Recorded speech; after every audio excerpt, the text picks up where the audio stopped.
السلام عليكم ورحمة الله وبركاته. العميل للرخام والجرانيت، العرض ونشر كل جديد في عالم الرخام والجرانيت، مصري ومستورد.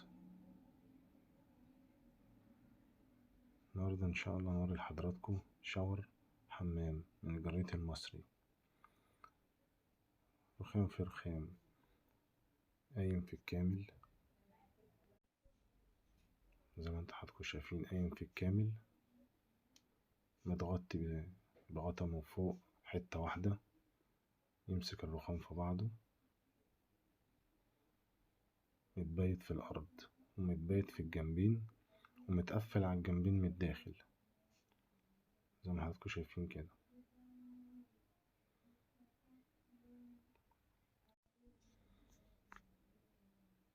وادي الغطا اللي فوق اهو، حتة واحدة، مرفرف من الداخل ومرفرف من الخارج، 3 سنتي يمين و3 سنتي شمال، بره وجوه يعني، ومعمول له محبس تحت يقفل عليه كده.